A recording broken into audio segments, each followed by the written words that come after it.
Hi guys, welcome to Dreams and Dollars. I'm your host Sabrina Matera from Design Matters, and this is Crystal Aquino with CMG Photography and Hudson Trucking Company. This is our first guest episode with Alana Borges. Hello, ladies. Welcome. Thank you. Thank you for having me. It's such a pleasure to have you here. It's exciting. So I wanted to introduce you formally to the audience. Yep. Alana is a certified mindset and woman-centered coach, and she specializes in self-discovery and empowerment, which is pretty heavy. Yes, absolutely. Yeah.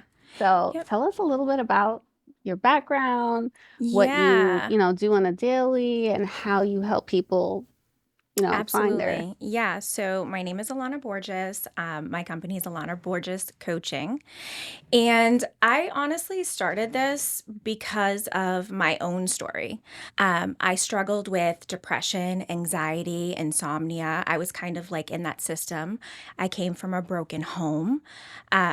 My father was a drug addict and an alcoholic, and it really caused a lot of childhood traumas and issues that I had to work through. So that sparked your... Yeah, well, your path. that was really like the beginning of understanding that I needed to incorporate self-development. What really like brought it to my awareness is when I kept having miscarriages. So I struggled getting pregnant. I had a total of 5 miscarriages. One was a stillborn, so I was 6 months pregnant.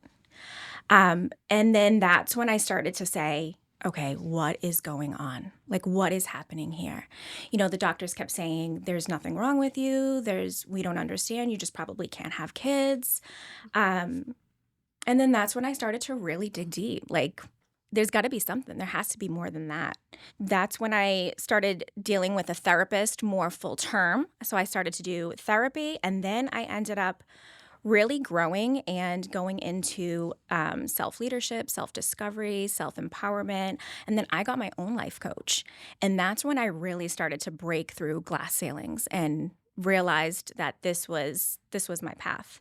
But in that beginning stage, when I was really doing the work on my trauma and that healing, I ended up getting pregnant. And that's when I knew like this work was beneficial. It was benefiting me. It was breaking free of my trauma, the body trauma. That was because trauma is not just mental, it's emotional, it's physical, it's a whole physiology.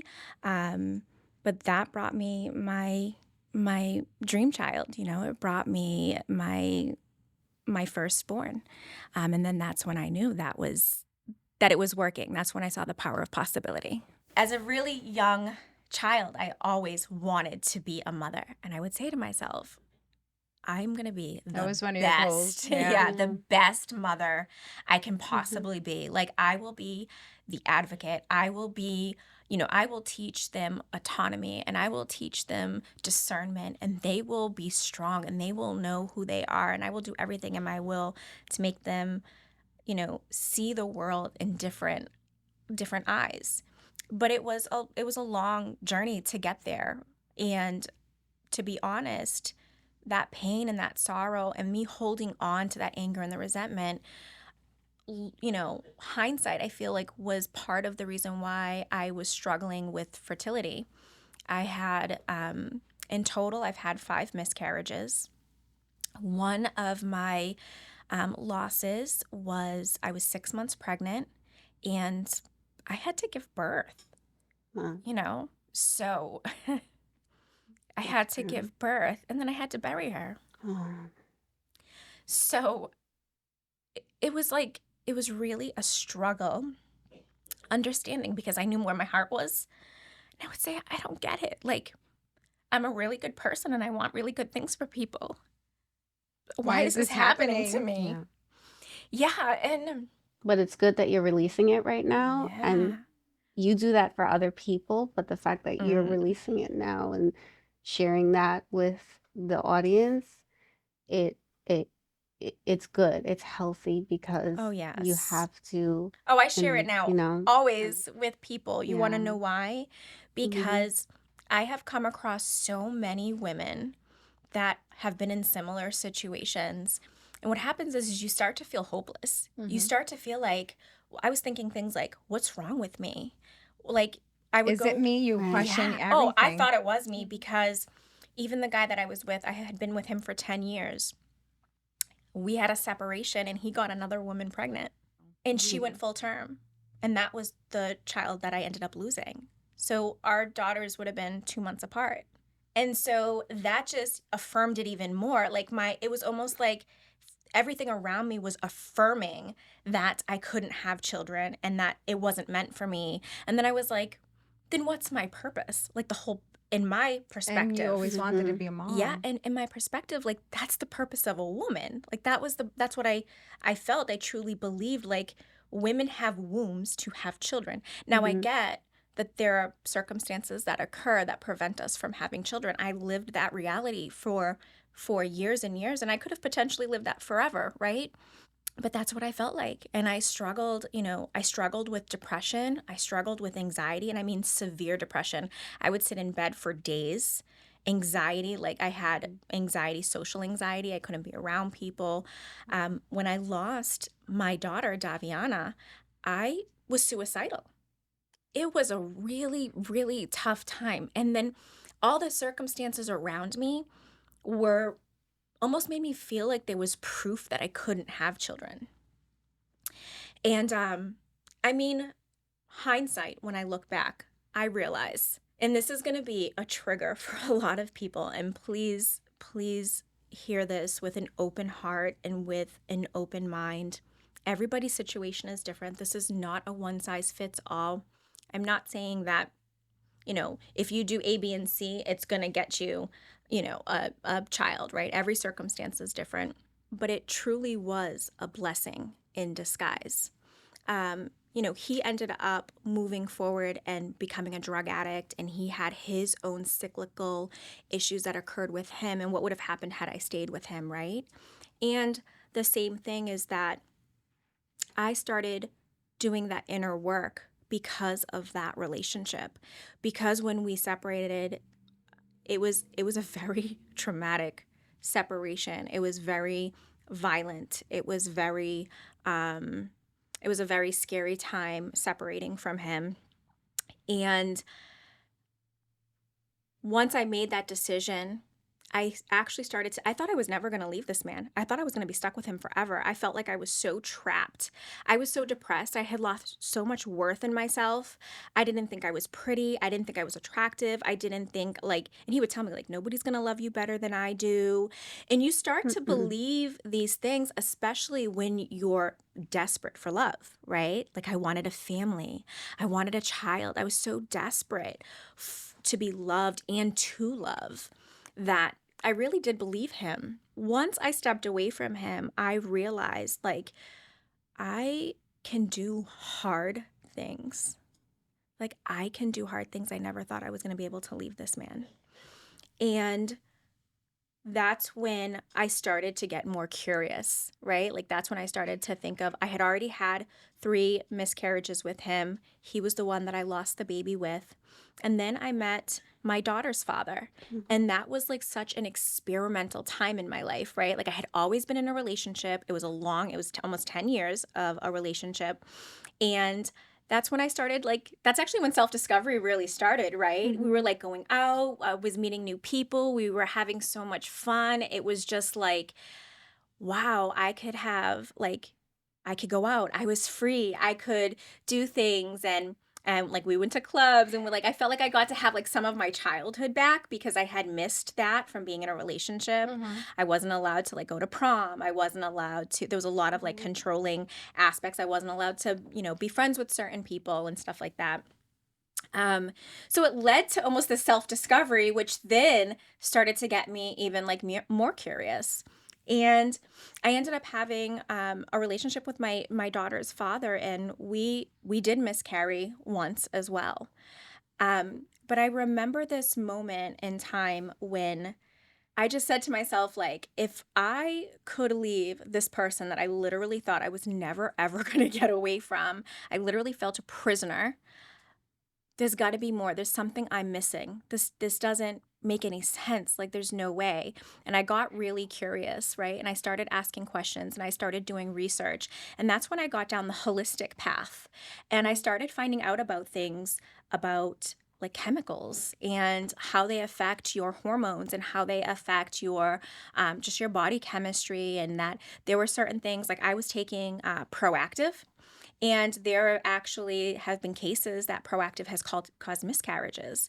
And I had no idea. It was Proactive, it's a skincare thing, right? yeah, it's a skincare thing. I had like some back acne that I was Mhm. trying to take care of. I mean, not to mention like, I had been drinking, like in the partying Mm-hmm.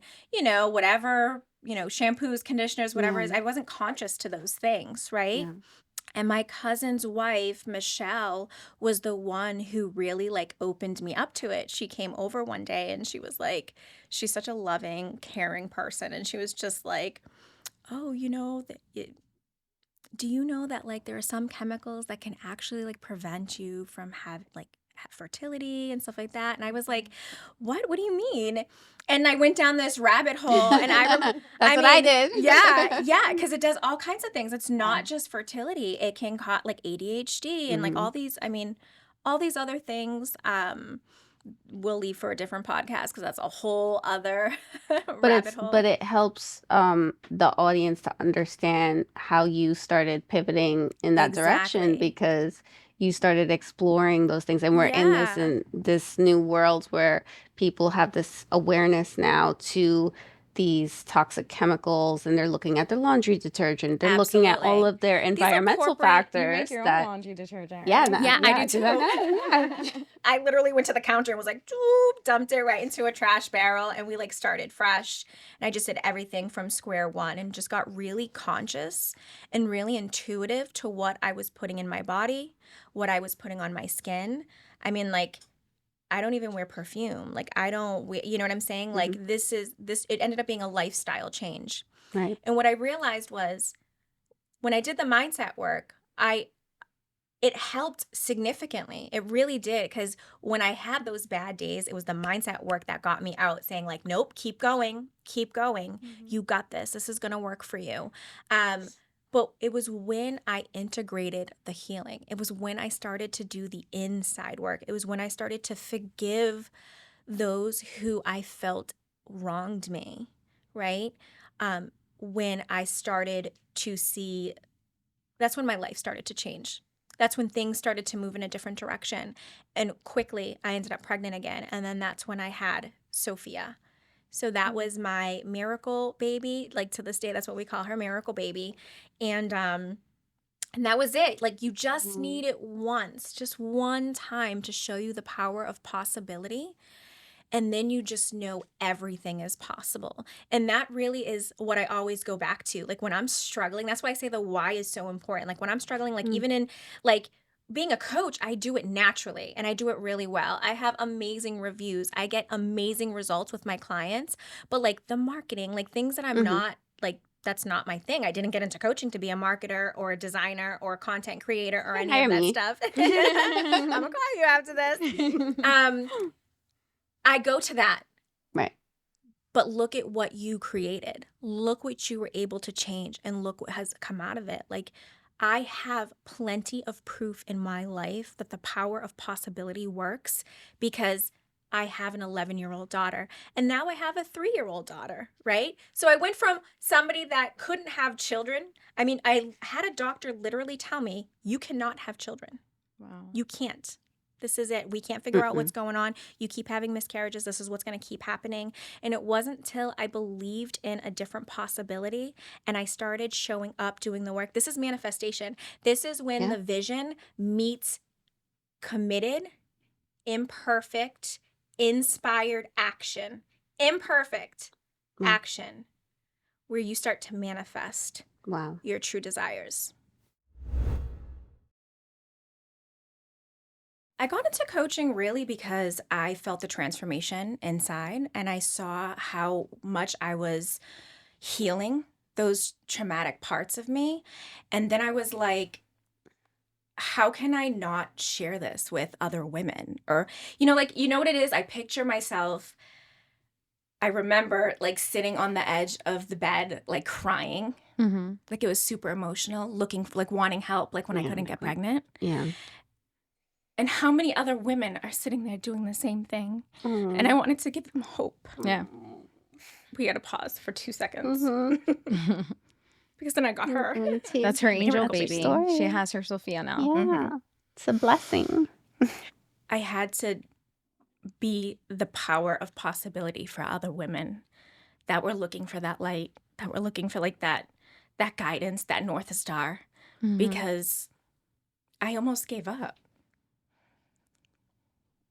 And I just want women to keep pushing forward. Keep pushing forward. And I think that's amazing that you're able to bring that to the table for many Yeah. other women and Mhm. others too, to give them that hope, that push, that everything is possible. Yeah. And you lived it. You did it with your own child. Absolutely. I mean, Sophia's not the only one you have. You have another baby too. Yeah. And it's amazing that you were able to heal yourself, to bring yourself to a place that you were able to carry a baby and successfully have pregnancies and absolutely. children. Yeah, and that was the thing too, is that once I saw that first miracle, I just knew every miracle was possible. So I started to do research. I started to find out other people that were in the business, like Dr. Joe Dispenza. Mhm. He's an amazing, he's so amazing. And so I started to look at him, Tony Robbins. So I really got into the self-development, right? And, other people like Brooke Castillo and Brendan Burchard. And it just really opened up my eyes and my mind because I started to see that a lot of people came from struggle. People came from pain. And everybody has a story. Oh my goodness, Mhm. everybody. And you start to notice like our pain becomes our purpose. But when you're in the pain, you forget that. Like you forget why you're here. You almost get lost in it, right? And then you have everything else around it. You have, maybe your partner or maybe, your upbringing, your environment. So maybe you're not in the environment that you dreamt of as a little girl or even as a boy, right? And then you start like there's got to be more. There's got to be more than just this pain, right? And I started to realize I don't want to be a victim anymore. I don't want to be a victim. And these people were showing me you don't have to be, that you actually get to choose your reality. Mhm. You actually get to literally choose it. And to me, that was very powerful. And that was just like the start. And that was just the mind stuff. But then it got into other things and understanding like the relationship to self and the opening up the heart, right? When you come from that pain, when you come from trauma, when you come from the struggle, whether it was your parents' struggle, whether it was your struggle as a, high school, maybe you were bullied, maybe when you come from that, you only know what you know. So you have to find something outside of that to give you that possibility, which comes full circle to the reason why I even did this. I wanted to be that person that women look to, and even men, right? Men who are trying to support their partner, or men that are, even if you're not with someone, maybe you're separate, you can still support that person. You could be a good friend. Maybe it's a friend that's going through it. Maybe it's a family member. Maybe it's your sister. That was the reason why we were so captivated with you being our speaker, because you have all of these different ways of getting people to dive deeper. Yes. And I want you to explain a little bit about, how you do that in your discovery with, you mentioned the hypnosis and Yeah. all of these strategies. So I was Absolutely. instantly captivated. I said, oh my gosh, I want to know more. Yeah, and there's so many modalities. So, like, I work with all kinds of things, like EFT, which is emotional freedom technique. It's actually a somatic work. So, like I was saying earlier about it's not just the mind, right? Like our body holds trauma. We hold trauma in our muscles and our fascia and our tissue and our ligaments and our fat. It's not. They're not segregated systems. They're not compartmentalized systems. They're interconnected, they're integrated.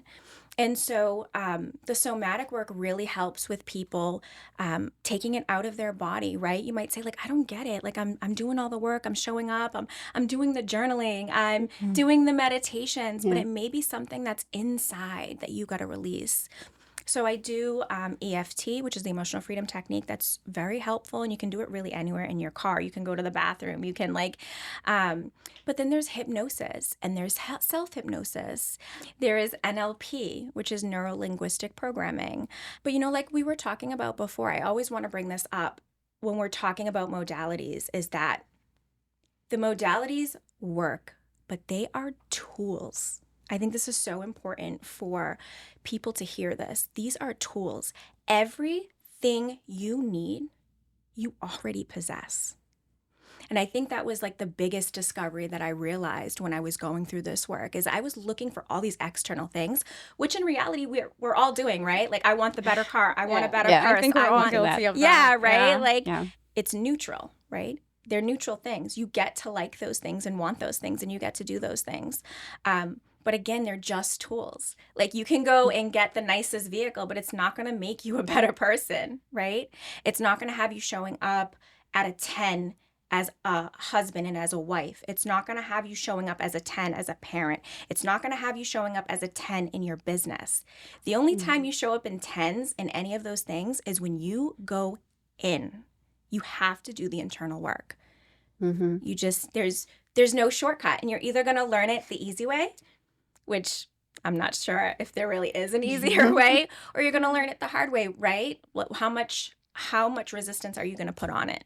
Well, one of the things that we were talking about was, we're at a time, in the year where it's the holiday season, people are stressed out, people are not only doing their day-to-day that they do throughout the year, but now it's the holiday pressure on top of it. And dealing with that mental capacity is sometimes hard. And I struggle with that even now. And we talk about it all the time, me and Crystal. Especially like depending, what you do for work as well. Yeah, because absolutely. Obviously you're probably busier this time of year too, because people are having struggles with either financial resources. It could even be with working. The workload gets heavier or it gets easier depending where you're at. Like for me, I get super busy with work. Yeah. So it's like I still haven't done my Christmas shopping. Ditto. It's wild, and it's because everything is so busy and everything is so on the go that you don't even have time for yourself. So it's one of those things where you have to find the balance. Yes. And it's where you have to say, okay, where do I draw the line to give some boundaries so I can respect myself a little bit and don't make everything about work or make everything about the season, because, Christmas is fun. The holidays are fun, but I think that we need to focus more on the things that matter and prioritize that first before we continue to bombard more things on top of ourselves. Yeah. And finding that balance with the coach also helps. So I am, like I said, I'm sure you're probably busy this time of year because people are trying to find that balance, trying to find answers. And like you said, the answers are already within us. We already have the answers, but it's hard for people to differentiate and say, you know what, this is what feels right. This is what I should be doing. They look for the outside sources to confirm what they already feel. You tell me all the time when I'm venting to you, you're like, no, Krista, you know exactly what you need to do. Yeah, absolutely. You don't need any outside source to tell you what it is that you need to do. Yeah. So I find that very interesting too, learning to listen to your inner voice. Yeah, well, we talk about that, right? Like, we were having that conversation the other day where we have to slow down to speed up. Like, this is super important. You know what you do around the holidays? You slow down. I know that sounds almost like the opposite of what you think you should be doing, but when That's like really hard for us How do you to slow down? Yeah, I know. You breathe. Like, that's super important. It doesn't feel that way during Christmas. I know. It doesn't, sometimes I feel like it doesn't feel like that, especially for entrepreneurs, right? So yes. Here's the thing. I come from the It feels corporate wrong, world. right? To relax. It's like a whole other world. Yeah. So I come from a corporate world. I've been in a corporate company for 17 years. Wow. That's impressive. 17 years. And entrepreneurship is like, it's a whole other world, right? I had to really brace myself on this one. I thought it was I'm like, I coach all day, every day in reality. Like, this is the thing that I love to do. It like feeds my soul. I mean, I have calls with people and I'm like goosebumps head to toe, right? Wow. So I love coaching, but nobody told me I had to be a marketer. and a content creator. And these are the things that people don't talk about. No. Running Yeah. a business. So Yeah. you found out, as obviously Hard once way. you say the hard way when you jumped into coaching. So Sabrina, I'll be hitting you up later. I'm just kidding. you jumped into coaching, and then Yeah. it was like, all right, now I'm doing coaching. So how do I advertise myself? Yeah. So these are the things that nobody understands. You have to be your marketer. You have to do the social media posting. You have to put the content out there, which now you have to use your creative skills. And if you don't have any, you have to find them. So Or when this you're is stressed, your creative skills disappear. they disappear. We were talking Right. about Yeah, that. we were It's a talking about flow. that. And if you're not in a creative space, you don't have that flow. And then you're judging yourself because you're not in the flow, right? You're like, oh my God, I'm not in a flow. How am I going to get back in But the flow? these are Which then the- pushes you further away from the flow. Yeah, it does. So these are the things that are behind the scenes kind of thing. Yeah, And absolutely. people don't see it. When they see a business, they just see the business. The glitz and the glam. They don't see what happens behind the scenes, the Yeah. hours of work that you put into your Yeah. content The creating. tears, The cry. tears, the frustration, the learning curve, the Yeah. researching, because Yeah. you have to learn how to do certain things. A lot of the things that I do are self-taught. So a lot of it is a lot of research, a lot of time, a lot of frustrations, like tears, like you said, because I can't figure out how to do this. Yep. And I don't know anybody that can help me do it.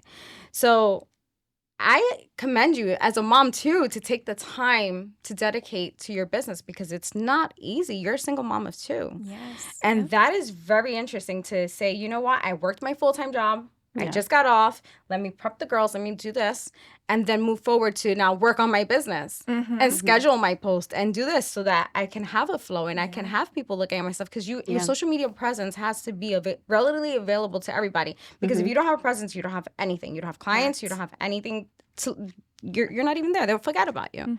And that's Especially the in wild this part. world, Yes. Where if you're not catching their eye in that first 3 seconds, you are not catching anything. And we had this conversation before we came on set about the fact that we're living in a society where we're so desensitized with the constant hit of, the dopamine that people aren't feeling, releasing emotion. We're not expressing emotion. You're in this field and you're dealing with that, and you're doing transformational things, and you're doing it on a different level. And I commend you, because that's very hard to do with the world that we're living in.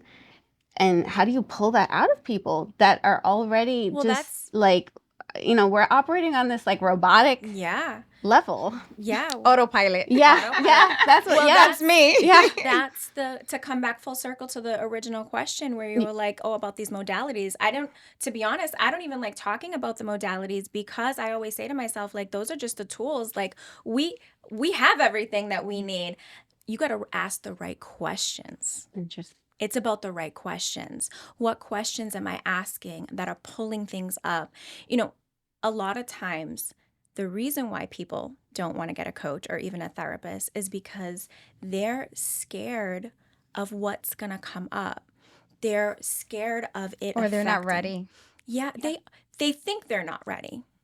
Now, for me, my personal opinion is we're never ready really for anything. Anything. Like, You're right. I thought I was so ready to be a mom. I told you I had 5 miscarriages.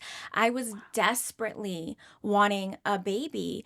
And then, I did everything. I read every book. I watched every video. I did hypnobirthing. I did, you name it. And then I had a baby, and I remember, I had postpartum depression.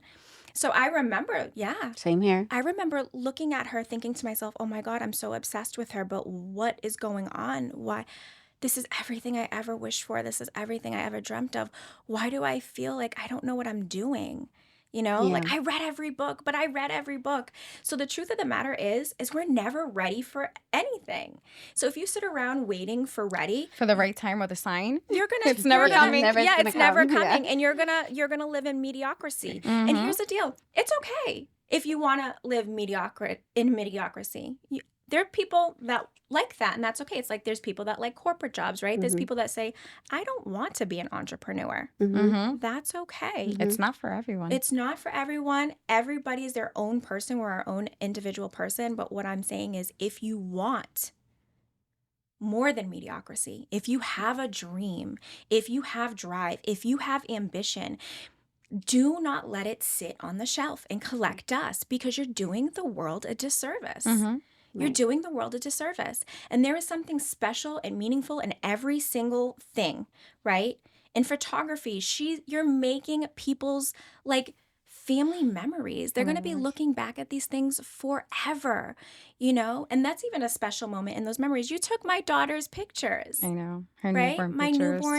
newborn pictures. And Mm-hmm. I mean, goodness, they're just perfect. We look back at them. I have them on the wall. And Like to do they're, maternity too. yeah, you did my maternity. Yeah. And I look at those all the time. Like, and it brings you back into this just beautiful Space and time. Yeah. Mhm. You know, and just like with what you do, right? You're making people's dreams come true.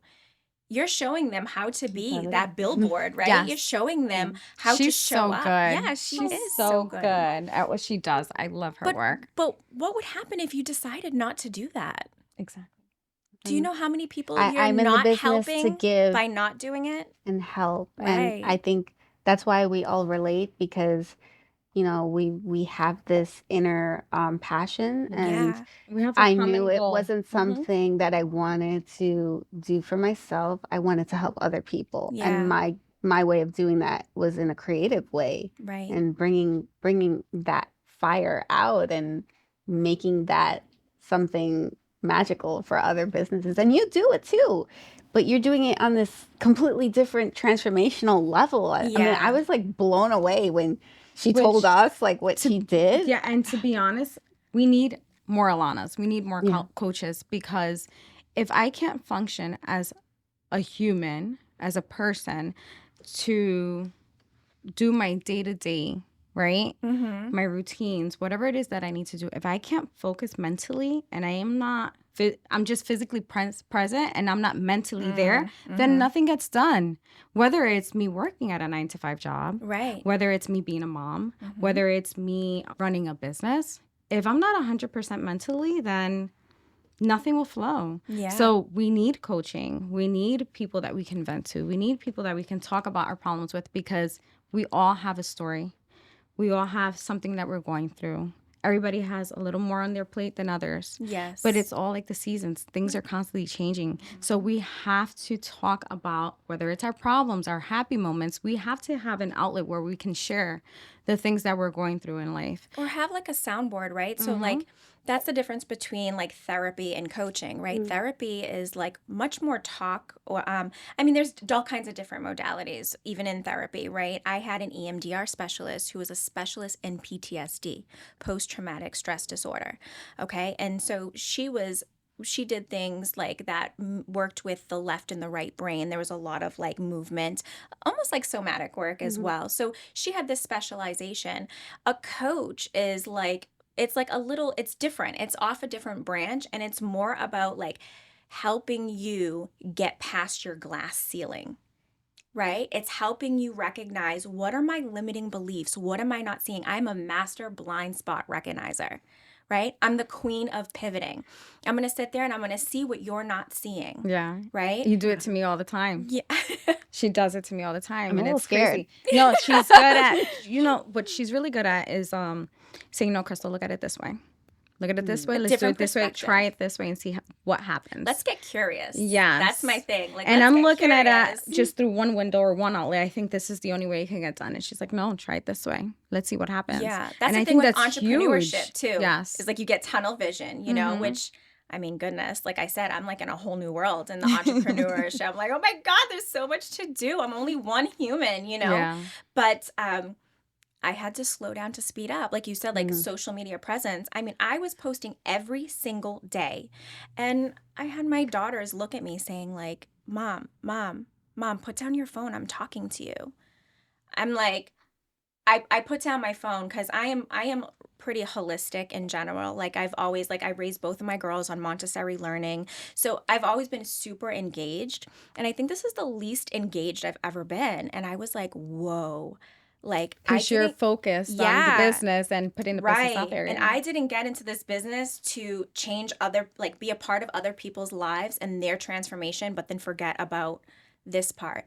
So I slowed down a little bit. I said, okay, Alana, I had to step back. I sat, every season's different for me. Sometimes I'm more into like meditation. I always use EFT, my emotional freedom technique. That's like my go-to for everything. If I get frustrated, if I'm aggravated, if something's not going right, if I'm sad, if I'm like dealing with something. But I use different things like journaling or vision boards. Like say if I feel like my vision's getting foggy, the one thing that never gets foggy is my why. You know, like that's the thing. So that's the one thing that I always like to get crystal clear with people in the very beginning is like, why are you doing this? Oh, because I want to be happy. What is happiness? Let's dig. We get to dig deeper. What is happiness? Oh, it's joy. What is joy? You know, like you really need to understand what your why is, because that's the thing that's going to get you out of bed when you haven't had sleep in 4 days because you had back-to-back shoots and you had to edit till 2 o'clock in the morning, or when your client didn't need a sooner deadline, right? And you're like, what do you mean? It's only me and this one person. Like, how are we going to do that? Your why is what's going to push you through that. If you fail, your why is going to be the one that picks you up, right? It's going to pick you up and it's going to keep you going. It's going to make you look, okay, this path isn't working right now. I've done this 6 times. What is that next path? And that's what a coach helps you with too, because that a lot of times when you're doing that, you're not even seeing that because of the tunnel vision.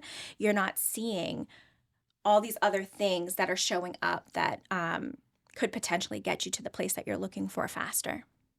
So I know you mentioned EFT a couple of times. Yeah. What exactly is EFT, and what is the method? What do you do with EFT? Yeah. So EFT is basically a somatic practice, and you tap specific meridians on your body. There's really a bunch of meridians, but the basic EFT is going to be like tapping.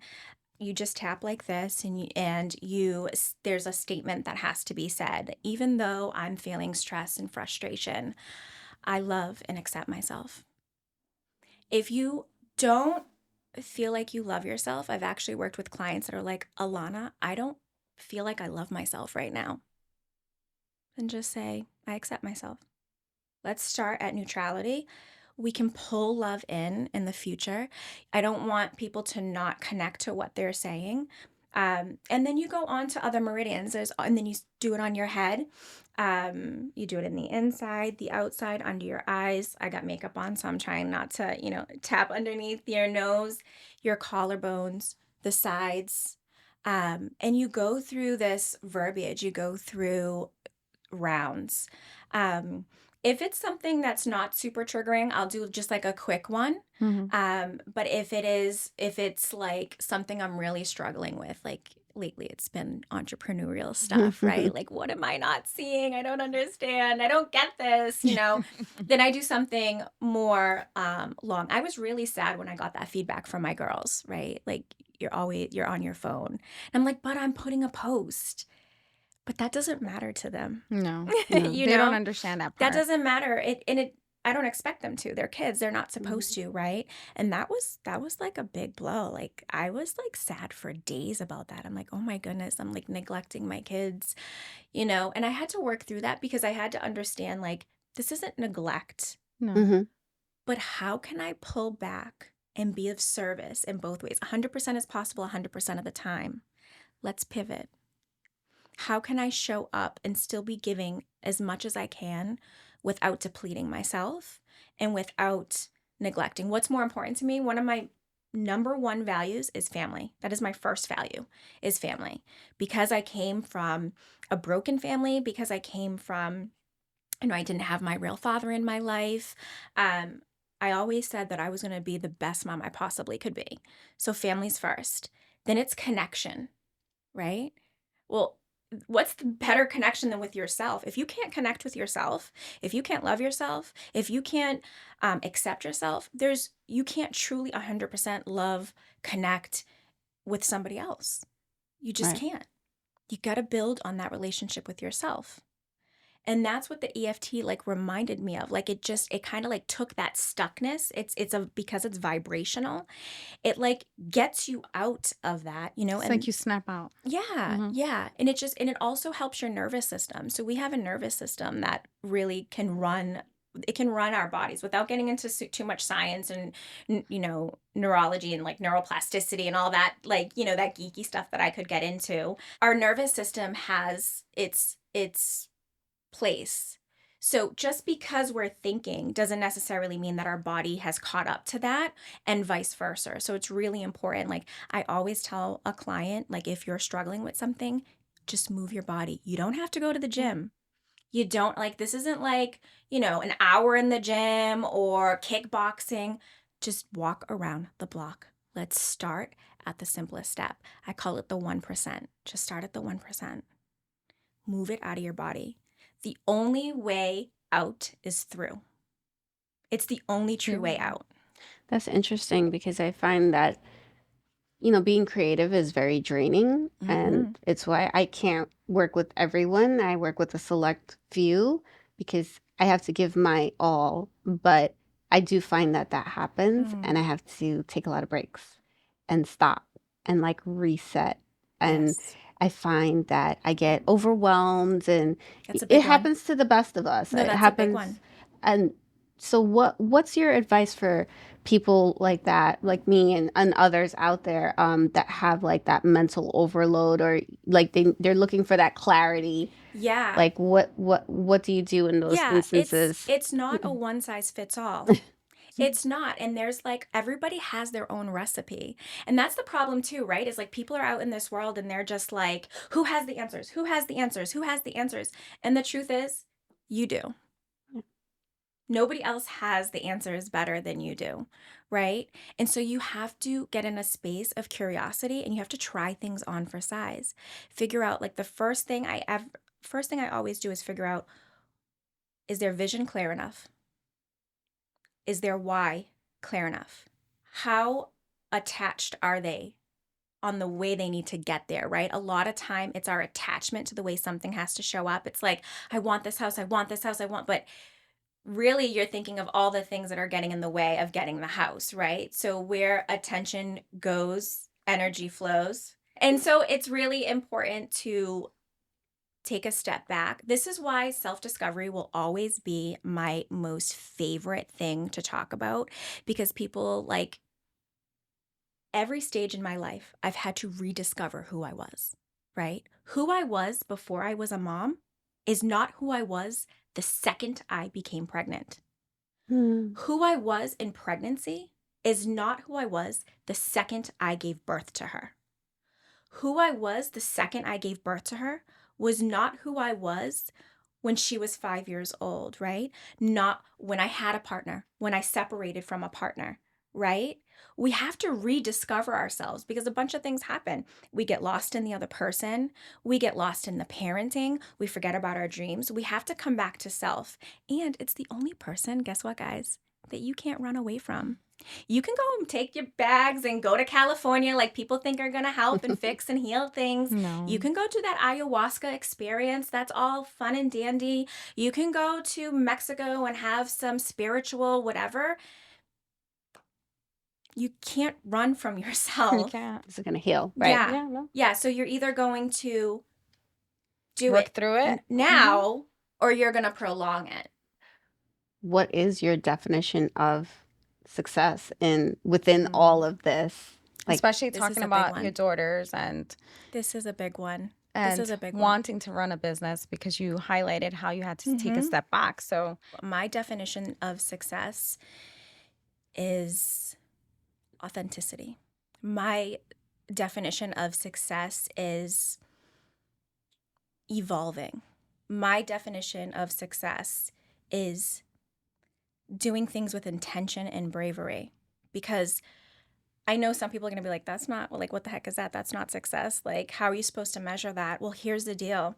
The one thing I know for sure is that life is going to change. Things are going to change. And what my version of success was 15 years ago is not what it means to me now, right? because your tastes change, My- everything you yeah. like changes. It's constantly changing. changes. Everything changes. And that's the thing. I don't put like the monetary, like, oh, when I get a house, then I'm successful, because even that changes. Like, you get the house Yeah. and then what? Then you're like, oh, well, when I get this, I'll be, I'll feel successful. Then you get that. Oh, well, when I get this, because it's human nature to want to be a better version of yourself. And once you say it's just this thing, then you're putting the glass ceiling. It's this imaginary thing that you keep bumping your head on, that you're like, I don't understand why I'm not breaking through. You actually created your own ceiling. And things around you helped it, right? Your parents, society, the school system. I mean, just everything around you helped create that. So it is your responsibility to take a step back and really start to do the internal work, really figure out, and to have compassion with yourself and like understanding that it gets to change. I changed my mind. I changed my mind, and it's okay to change your mind. What I thought was acceptable 5 years ago may not be what I think is acceptable now, or vice versa, right? So it's just, that's why I said it's like the bravery. It's the evolving understanding that if I'm the same person next year that I am today, I'm doing something wrong in my eyes. I don't want to be the same person. I want to be a new version of myself every day. Every morning that I wake up, I want to be the new version of myself, the best version. And I understand, and this is what I teach my clients, like you get to understand that your 100% today is still 100% tomorrow. It just may not look the same. It's coming to that awareness and that acceptance. Acceptance is a big one. To be able to accept where you are in the moment in which you're in. That's hard. That's hard for us to do. Yes, especially as an entrepreneur, it's hard to say, okay, this is where I'm at, and be okay with that. Yeah. I feel like as entrepreneurs, you're not content Absolutely. with where you're at ever. You're always reaching for more. You're always pushing for more. It gets to be and you can't. Both. Yes, but it gets to be and both. It does. Though. It does. This is the other thing that I think entrepreneurs, mothers, women, honestly, everybody, because I even see it in men and in fathers, right? Like it gets to be and both. Who the hell says that you can't have it all? I never understood that. You can't have your cake and eat it too. So then why the hell did you get the cake? You can. No, right? you can. But what does it look like? What does that look like for you? What is having your cake and eat it too? And everybody is different. I don't mean it in the negative context, right? I mean it in the positive context. Why would you make a cake and not eat it? Success, I feel like success you can't put a definition on it. No. It's funny because it has a definition, but you cannot put a definition on what success is. Right. And it's different for everyone. Exactly. Nobody can tell me what success is. Your success is different from my success and what I believe success is. Right. So to you, I may not look successful, and to others, I may not look successful. But in my eyes, I believe I've been successful in many different ways in my life. Yes, absolutely. In different avenues, as a wife, as a mother, as a businesswoman. I think you can define that in so many different ways. Right. So I find it interesting when people say, "Oh, like you said, they put a cap on it." Like when I buy my first house, or when I get my degree, or when I get this job, I'll be successful. Yes. No. Yeah. You're not. And I think that people just, with society, when you're programmed to believe that this is what success looks like, this is the path, guys. Go to college. If you go to college, you'll be promised the better job. You'll be promised to be successful because you have a college degree. Yes. That's not always the case. No, especially in this day and age. In this day and age, you do not need. No. I mean, I want people to strive to, of course, go to schooling and have continue their schooling. But there's different ways of doing it now. This is a different world. It's a different world that we're in. Yeah. So for example, for me, I went to school for criminology. I have my bachelor's in criminology. I don't use my degree. Right. What am I doing? I'm a photographer and I run a trucking company. Completely different. Yes, completely different from what I went to school for. So it's very interesting to see the programming that we receive. Yes. And then you have to work on yourself and find within yourself the things that you really like. Yeah. And then find your path. And that's where you said you have to work on yourself every single day. And unless you're working on yourself, you're not going to find your path. You're not going to find your happiness. You're not going to find the things that fuel you, that keep you moving, your why. Your why, yeah. Because if you don't have your why, you're not going to want to get out of bed.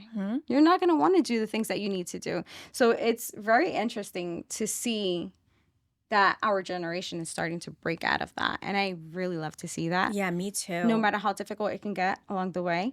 Because running, like I said all the time, running a business is not it's not just for anyone to just pick up and say today, oh, I'm gonna open up a business and tomorrow it'll be up and running. No, there's a lot of things that happen behind there's the a scenes. lot of moving parts. There's so many moving parts, and it's interesting, especially we have this conversation all the time. Yeah. And I think that that's something that they need to teach in schools and educate I don't think the that's gonna happen. new I don't think that's gonna generation. happen, I mean, no. it's But that's probably why not it's up going to to happen, us. But it would be lovely. it would be great to see Mhm. that instilled into the next generation, because Right. when you think about it, The we're only not people that are going to taught instill that is us. is us, and Yep. we're dealing with it now. Like, I'm dealing with how do I balance, running a business. And I started in a 9 to 5 while I started my company before I That's where I'm at transitioned. now.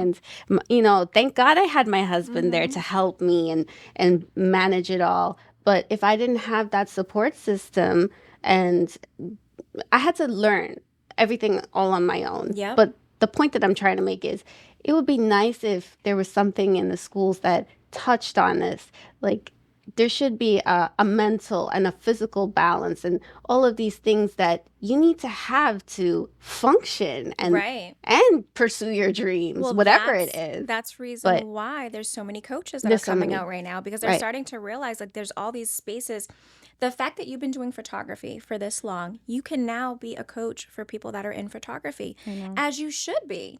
You're not just a photographer. You are a coach. You are a mentor. You are a visionary, right? The same thing with you. And this is what ends up happening is then that's how coaching actually came about, because they started to say, as long as I'm one step ahead of you, I can teach you something, right? I can The teach skills. you. Yeah, I can teach I you can teach something you that some maybe skills, you can't see, right? And that's also a problem with social media and being in the business of marketing and being creative, Yes. because social media is predominantly carving out the best light for everyone, and then you go behind the scenes and it's nothing like that. Right. And Yeah, it's like a facade. It's it's a like, well, mirage. I can't. You got to find some A desert balance in mirage. between I here. know, Like, I this know. is not the way it works. You I know. Yeah. Um, Oh, trust me, I'm feeling it. And it was just because of all these, like, I'm not a marketer. Like, that's not what lights me up inside, I'm a coach. I love watching people transform.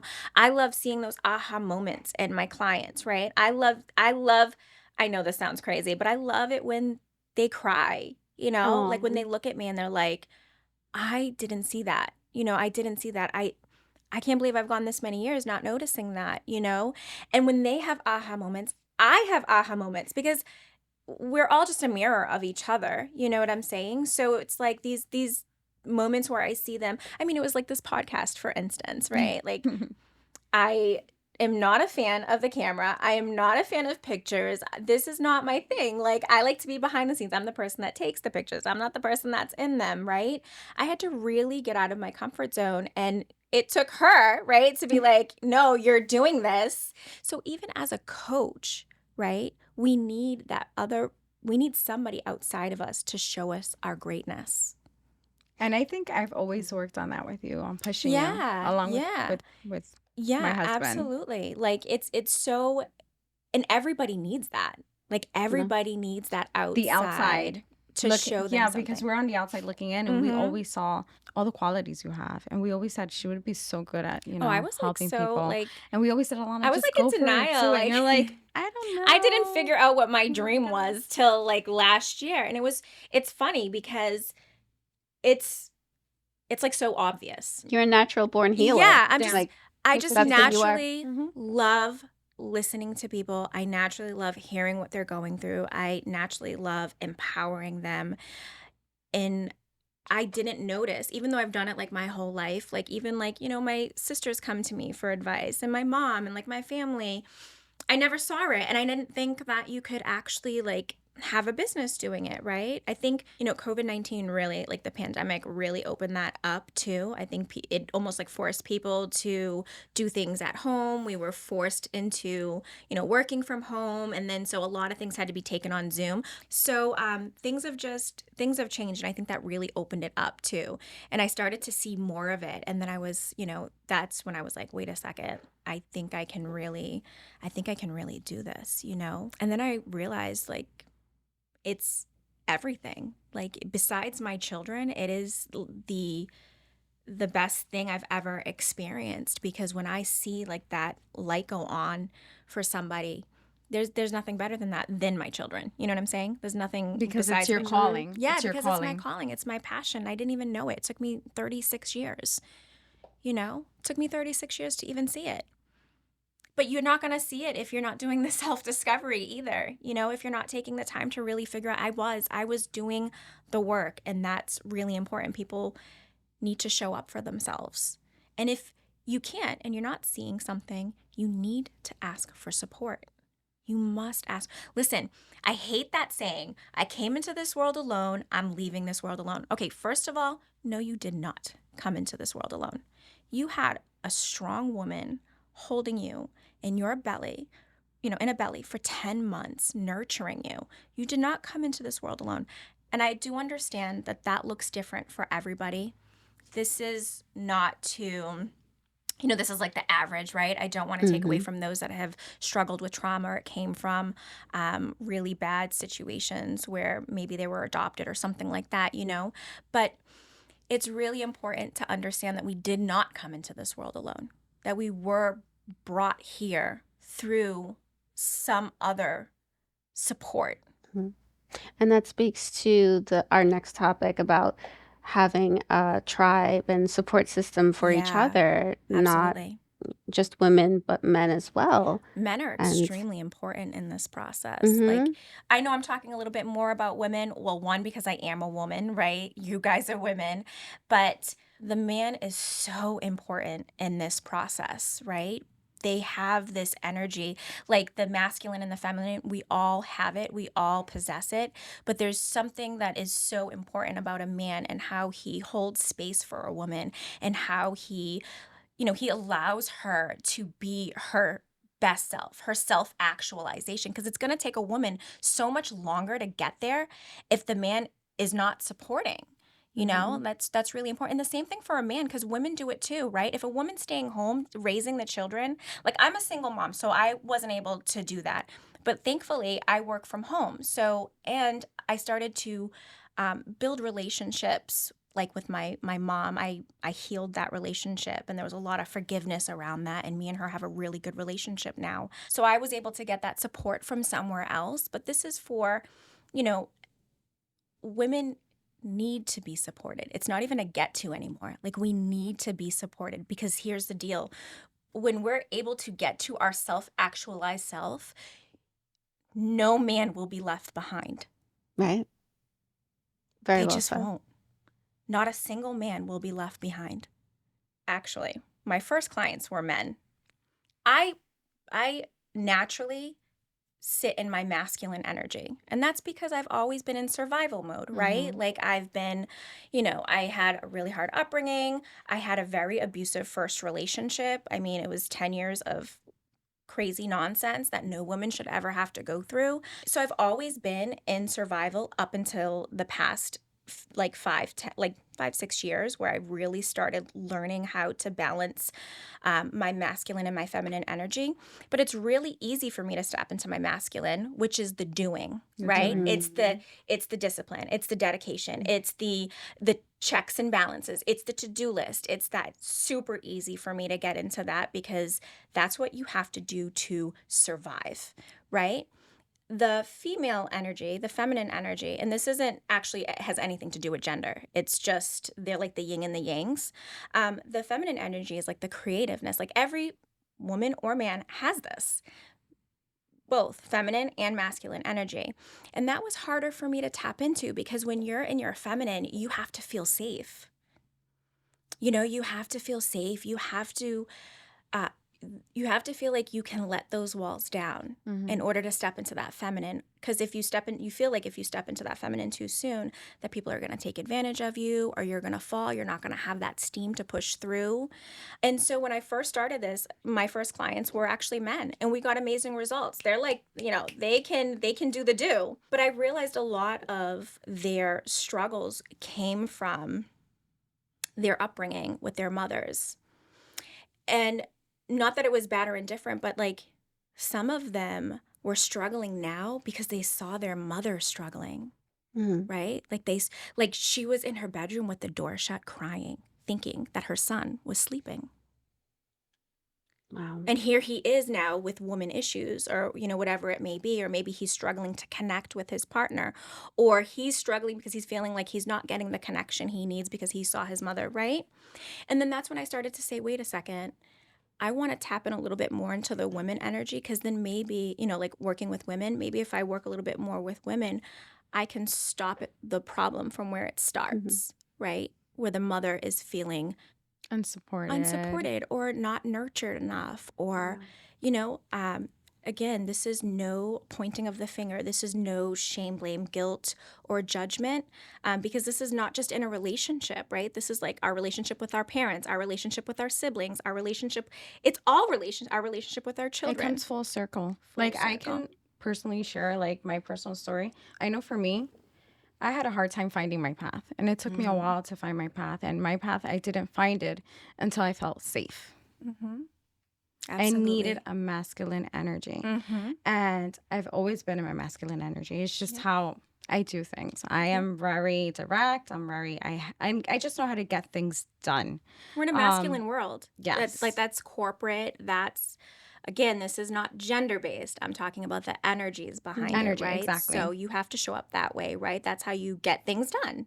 So as a child, my dad was the masculine energy, and I always felt safe around dad. So I was able to enjoy my childhood, or like do whatever I needed to do because I felt safe. Right. And I didn't find that until my husband now. Yep. And I remember when I got married, that was the thing that I told him when I got married. I said, feeling safe, that's what I was looking for. And I was able to become the woman I am today because of him, because he gave me that security. Right. And until I had that security, I was unable to do many things. I didn't believe in myself the way I believe in myself. I am so confident. Anybody, that knows me knows how confident I am. I am extremely confident. But I needed that support system. Yeah. I needed that support system. Even when it came to being a mom, I was unable to successfully breastfeed my son. And I had to give up in 2 weeks. And it was a dream of mine. I wanted to breastfeed him. Yeah. And I remember pumping and trying, and I couldn't. And it felt like such a failure. But I knew that I had to do what was best for him at the time. Right. But I didn't have the support system that I have now. So for me, being a successful breastfeeding mom now, for me, that's huge. Yeah. That's your definition of success? Yes, that's for me. That's big, trust me. Yeah. Breastfeeding is big. Yeah. Yeah. So I know that I had my husband, I had my mom, and I had you when I didn't know how to breastfeed. And I would and he would tell me, he's like, no, babe, you got this. Just relax. Relax. Take your time. And I remember saying to myself, I'm like, oh my God, like, how does she do this? I can't, like, I couldn't figure it out with my daughter. And I remember sending you messages, and you would help me all the time on how to breastfeed my daughter. And now I successfully breastfed my last 3 daughters. I'm still breastfeeding. I know you are. And I even did the Tatum feeding with my last 2. Which is insane. Like Yes. that is like breastfeeding alone is a lot of work, but to do 2 at the same time, like it's a different level. it is a different level. Yeah. It is a different level. So again, having the support system in place, it's not, if you don't have that, because like you said, we didn't come in here alone. We did not come to the world alone. You need it. You need to find a tribe. You need to find, whether it's a friend, whether it's a family member, you need somebody in your corner. Yes. And again, back to the masculine energy, feeling safe, having a support system. It's huge. It's huge. so You big. can allow yourself to shine. You can allow yourself to do so many things. So many things that, you dream of doing when you're a little girl. And you say, when I grow up, I want to do X, Y, and Z. And it seems like it's not attainable because you're dreaming, right, as a child. But then when you actually do it, you're like, oh, snap, I did it. Like, I can't believe I did it. And I think that is huge, to be able to say, I did that. I know we touched on what success meant to you. Yeah. For me, success, I have, like I said earlier, it doesn't have a definition. But being successful as a breastfeeding mom, that was huge to me. Yeah. That was one of the things that I was able to check off. Yeah, I take you so know? much pride in it too. Of course, it's huge. And So it's funny because you talked about the breastfeeding, and I relate to you so much because I went through postpartum and I gave up at 2 weeks with my son, and I felt incredibly guilty the guilt. going through that mom guilt, yeah. process. And my husband was there supporting me, and through that postpartum, I mean, he's more clinical mental health expert as well. And he brought the signs to me, and I rejected it. I said, I am not dealing with postpartum. And he was so supportive. He brought me out of that. And that's how I found my way out. I became an entrepreneur throughout that process. And, Finding your path. thankful for him to help me find that path throughout it, because that saved me in a way. And I had no idea I was dealing with postpartum throughout this process. And it was an emotional roller coaster. I couldn't describe it. I was frustrated. I was crying. I was like, why am I resentful? And you can't explain that as a woman. And I'm different. It's so hard to explain. What did you think it meant? What did you think postpartum meant? Like classic signs of postpartum. I wasn't even like aware. I asked you the questionnaire. They ask you like, are you crying over anything? Are you blaming yourself over anything? But I wasn't crying. Any negative thoughts? I wasn't crying. I was like fighting. I'm like, why are you on my case? I was very combative. I was combative, and then it took me a little bit. Yeah, it took me a little bit to realize he noticed a change in me, and maybe I need to take a step back, and that was where my business was born, because I found an outlet, and he encouraged me. He said, do what makes you happy. And that's how I started my business. I found Design Matters was born in my house. It's like you with had my second child. And Wow, that's how I started my business. Amazing. Yeah, and the postpartum, it's something that's not talked about very often, and a lot of men don't see the signs. They're unable to identify it. I think. Yes, because they go unnoticed. And for me, myself, it was unnoticed because I didn't recognize, oh my gosh, this is something that maybe the hospital did go through with me, and I completely forgot it because I have mommy brain. Which is a real thing. Yeah. Especially once you have a baby, it's so much information that's like flowing into you. It's like, oh, you got to learn about this, and that. It's like you can't keep up. I'm just trying to keep up with how much I have to eat so I can produce milk. Yeah. That's really all I was. My number one job is the baby and myself. But this is why it's so important to do the self-development work, because you start tapping into your intuition, but we're taught to be disconnected from it, where it's almost like looked down upon, right? Like even to talk about postpartum, I felt when I was going through it, it was like taboo. You didn't talk about postpartum. Oh, what does that mean? You want to kill your child? I'm like, what?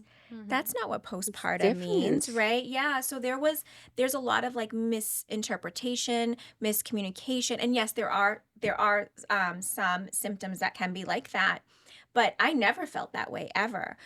But just the fact that I knew that some people would think that I want to harm my child, it causes women to shut down and not say anything. Yeah. Yeah. And it looks different for everyone. Yes, that's the biggest thing. thing. And in cultures. And I feel like you're judged in different cultures because they see it as, oh, you don't know how to be a mother. You can't figure that out. Yeah. I didn't have the books you have. I don't have the education you have. So it becomes more than just a label now, because now you're being labeled. And you know what? Now that it comes back to me, because I think I blocked it out. I do remember myself sitting and crying at my desk, trying to pump. There we go. And then I called my mom, and I was like, Mommy, I don't know what to do. Yeah. I need help. Help me. And I was like lost. I was really lost, because I'm like, I have the support system, but I was lost. Yeah. and I don't know if it's like a chemical imbalance. I don't know what happens to your body when you have a kid and you feel like you have it all together, but then you have the kid and you give birth and then everything goes out of whack. Right. Like, how do you explain that to someone? Yeah, I know. And I think a lot of that also comes down with the way that we're expected to live in society in 2023. expectation. You have to remember, like, we're tribal people. We're meant to actually be in tribes, be in communities. That's how humans interact. That's how humans learn. That's how our children learn how to walk, by witnessing it, right? And we're in a world where it's always like hustle, hustle, gotta work, gotta grind. Two people have to work in some way, shape, or form, whether it's in the home or outside of the home. It leaves no space for connection. It leaves no space to like feel into being a mom, feel into being a parent. You got two now that you have to worry about, right? It's a total different dynamic. And the outside world is saying, you got 6 weeks. Mm-hmm. You got 8 weeks. The pressure. Yeah. You got 3 months. What do you mean you need to take longer than 3 months? Well, what, like, don't you want to chase your dreams? Don't you need to be an entrepreneur? Like, and then you go out there and then they're saying, well, aren't you supposed to be a stay-at-home mom? Aren't you supposed to be, right? Like, It's this frowned upon. polarity. Yeah. This And constant I don't feel polarity. guilty now when I tell people that I work with and I tell a client, hey, I need to have a morning appointment because guess what? I have to go pick up my child at school. I'm Good. sorry. I love it. I need to have a morning appointment. That's why you're a business owner. I know how to delegate and manage my time Right. so that I can produce my best work and be creative Perfect. Yeah. and make time for my children. So that is what I find admirable with you, with working with Crystal, because you know how to juggle it and you've created that time for your children. Yeah. And that's important. It's important for other women to understand that and to find that balance. That balance is key. Yeah, And- it's the thing that we've been talking about. It gets to be and both Mhm. instead of but or. Right. And I think in society in general, from school all the way to corporate world, we're taught that something has to sacrifice. Yeah. And even though there are these like slight sacrifices that you might have to make because instant gratification is another thing that everybody's struggling with, it's the long term that actually matters. Mhm. We have to strip away these titles, honestly, because it comes full circle to the beginning. What does success look like? And success looks different to every single person. Mhm. And it has its seasons and it has its time. Talking about success, I had a water birth for my second. Wow. I actually had guilt about water birthing my second and not have water birth my first.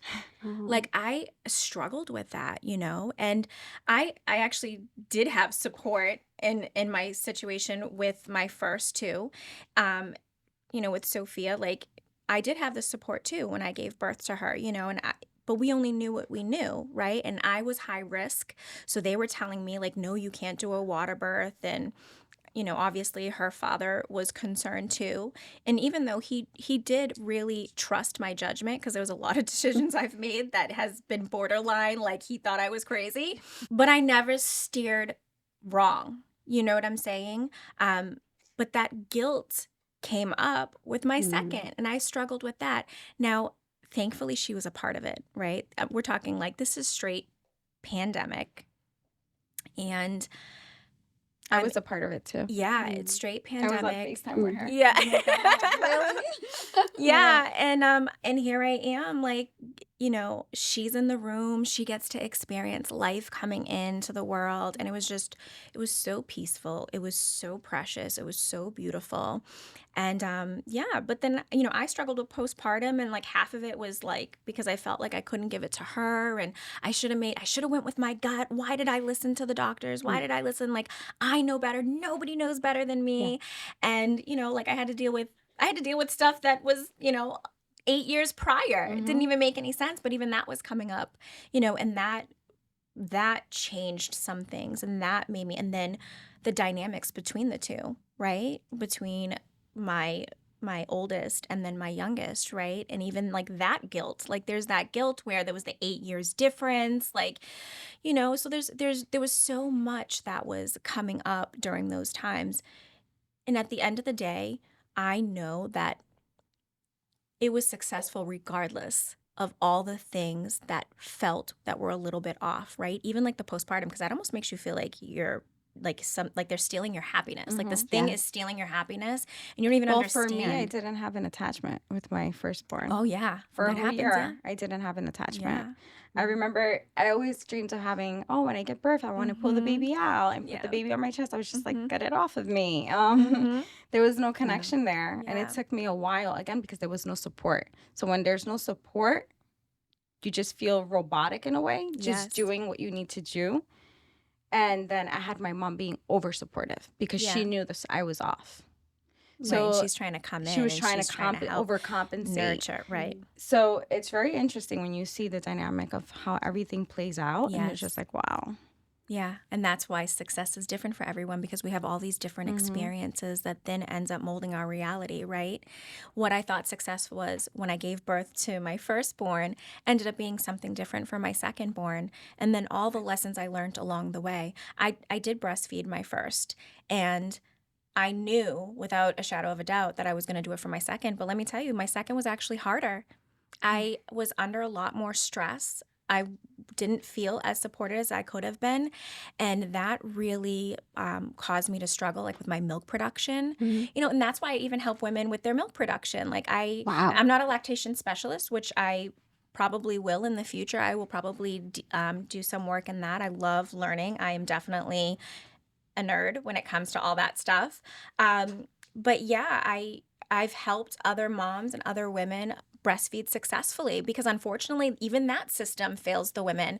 Like the mom's like, they're not latching. That's fine, just give them formula, which is fine. Here's the other thing too. I just want to make this clear because I know there's going to be all kinds of different viewers. Formula fed is still amazing. Your job as a mother is to feed your child, however which way form, right? But for me, I really wanted to nurse. That was what was aligned to me, what was aligned to my soul and my vision and my purpose. And I felt my body called for it too, right? I was super connected with myself and I knew I wanted to do it. And it was not easy, like all the stuff that I had to do to successfully nurse my second. And I can tell you this as firsthand experience working in corporate America, going back after being home with a child and then having to lock yourself in a conference room, it dwindles your milk production. Oh, yeah. I always felt like somebody was Girl, I got tricks for upset that. with me that I I got tricks took the for that. conference room to pump milk, and it affected me, and Yeah, I gave absolutely. up early. And I was like, It's I frustrating felt too. guilty because of it. I'm like, here I am trying to give my baby as much, of that, they call it liquid gold. Yeah. And I couldn't produce because I felt this I couldn't Tension. explain it. I felt scared that I shouldn't even be in this room and I shouldn't be doing this at work and locked in this room X amount of times during the day. And I don't want to put my milk in the refrigerator. I got like a separate refrigerator to put on my cubicle at the time because I didn't want to put my breast milk in there. And I was afraid of what people were thinking about me going back to This is so it was important to talk like about. nonstop playing in my head, and I felt like, oh my gosh, am I putting too much pressure on myself? Emotions alone would make you Forget it. say, do I even want to do this anymore? Exactly. And I gave up early, and I think working in corporate America, there are places that embrace it, Yes. but I think it also starts with the hospital because I took a class in the hospital. They teach you how to swaddle the baby. They teach you how to But you how have to to pay put for that though, for those classes. They're not free, right? I don't even remember. I don't think but they're free. And wish they I should would be have talked free. about They it. should be I wish free. they would have talked about it. But The this is why we lactation need and- coaches. This is Yeah. why we need other people. Like, I'm so lucky to have been taught by this wonderful woman, Michelle. Okay, so my cousin Marty, he's like my brother from another mother. But his mom is my godmother. And he is like my brother. Not even my cousin. And his wife is amazing. And she was a stay-at-home mom, and she does a lot of like holistic work. He works as a director in Whole Foods. He's always been into like health and nutrition and stuff like that. And she is too. She's like into herbs and tinctures and just a lot of like autonomy, like knowing knowing what to put into your body. And she's the one that taught me. If it wasn't for her, the lactation specialist told me, like, oh, you tried enough. You're trying hard. Just maybe you should just go to formula. There was no support in that. You know what I'm saying? And I needed the support. And thank goodness I had Michelle to say, like, yeah, that she said to me, it's okay. Like, if that's what you want to do, but if that's not what you want to do, I have other suggestions if you're willing to do that. And I said, yeah. I mean, I remember B telling me, like, he's like, listen, you're like crying, like you're in pain. Like, I mean, I was literally like hurting. I was bleeding. Like there was a lot of pain that was happening. And he's like, just, you're in a lot of pain. Like this isn't worth it. And I was like looking at him. I'm like, I have to nurse him. Like I was just like so like dead set on it, you know? Yeah. And then Michelle came and she helped me. And then this is the power of coaching. And it's those things, it's those moments, right, that said to me, when she helped me, right? And then when Crystal was going through it. I mean, I love this stuff anyways because I'm like into holistic and I'm into natural stuff. Which is why I always told her you need to do something and help. Like you need to help people because she has helped me many times get out of certain situations that I'm just like, she gives you different avenues, different options, and she makes you look at things differently where you're like, oh, okay, let's try this. This might work. Yeah. When you think that that's it, like, I got to throw in the towel. This is not working. But it's things like that. But that's exactly it. It's things like that, these little slivers of moments. Then you're like it felt good to be able to support her, to take what I was taught and to say, hey, maybe if you put her sideways, like sleeping, like laying on the bed and nursing on the bed. Remember I was getting those back cramps? Yeah, the back. Like really bad. And I was like, oh my God, like I'm cramping up every time she gets on the boob. Like it was just my nerves. I was just so nervous that she was going to get back on the boob. And I was just like I would cramp up. And instead of relaxing, my body was getting tense. So it was reacting to her. That's crazy. Honestly, I don't know how I made it 3 years with her breastfeeding. I was so no proud idea of you. because the way my body would cramp up, it was just wild. Like I was just... In essence, you're breaking the mold of what that type of coach is. Because when I think of a coach, I don't think on those levels of like, oh my gosh, they can help me on so many different levels, and you're breaking that mold. Too, you broke the mold. She's a family woman. Like she's has experiences as well. Right. So for us, we co-parent together. Yeah, we do. Which is interesting. Which is commendable. I love that. We're raising Sophia together. That's right. And we try our best with everything that we do. I mean, it's a community. It takes more than one. Yep, it does. Co-parenting is a serious relationship. It's a serious commitment. It's a commitment. Yeah, people think that there's a segregation to it, but there's not. There's this being that is she's the one experiencing the results of whatever it is we do and we don't do, right? She's experiencing the energy. In our situation, we lived miles apart. Like her father lives in New Jersey with Crystal. They have their family, and we were all the way in Boston. So there's a huge space in between. You know, it's not like, hey, can you take her on the weekends and stuff like that? So you have to learn, like co-parenting it's a relationship. You have to have communication. You have to, it's just like with your siblings, right? You're going to fight with your siblings. You're going to have, there's going to be disconnect. There's going to be relationships, husband and wife. It's the same thing. It's not going to be perfect. It's not going to, that doesn't exist anywhere, right? But it takes commitment. It takes communication. It takes understanding. It takes maturity and forgiveness. Right? Like we have to learn to forgive each other. We have to learn that, who we were 11 years ago when Sophia was born is not who we are today. Right? And that takes a real level of awareness and a real level of forgiveness and understanding. That's where people go wrong, is people hold on to stuff for so long. For who you were 10 years ago. And it's like, I always tell my clients, forgiveness is for you. That anger and that resentment is like drinking poison and expecting the other person to die. You must forgive for you. You have to forgive for you.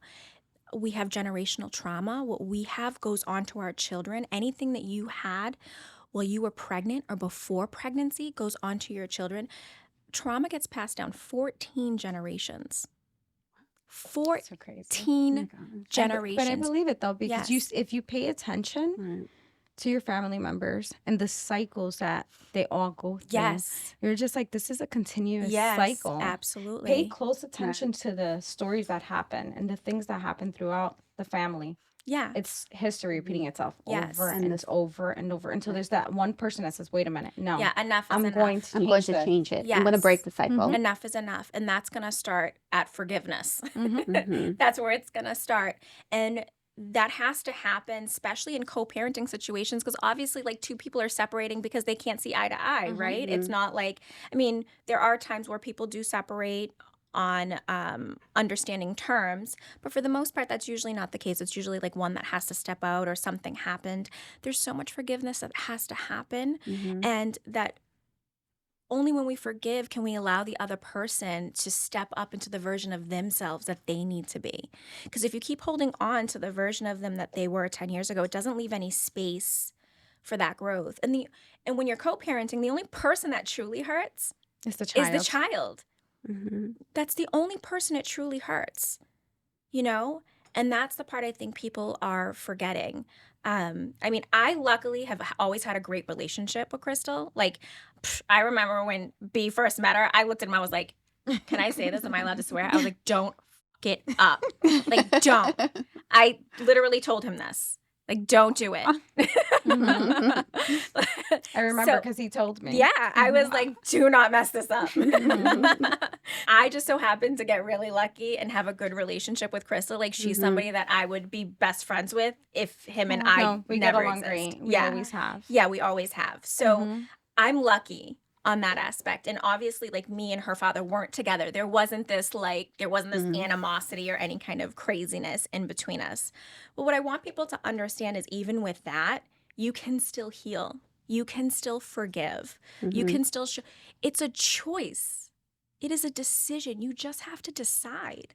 So, do you find yourself working with your clients dealing with that struggle manifest physically Oh, for these yes. people that Oh my goodness, Yeah. yes. In both ways, you can see the good things manifest in better things, and you can see the not so good things manifest and even to physical, like back pains, autoimmune diseases. Oh, wow. I mean, there's even been Yeah, because remember when you're bottling things up, yeah, you're taking Your a toll internals. internally. Yeah. correct. So correct. if you're not healing the things you need to heal, it's going to show. Some way, Absolutely. somehow, maybe 10 years from now, 20 years from now, but it's going to show. yes, absolutely. And at the end of the Absolutely. day, you're always hurting yourself. That's why I always say, no, let it go. Let it go and keep it going. You got to let it go and like truly. Let it go.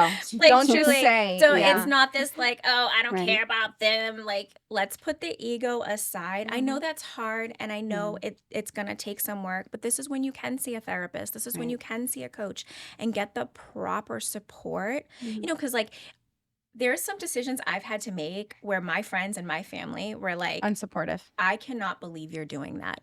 Like, you're stupid, or you're a sucker, or you're whatever.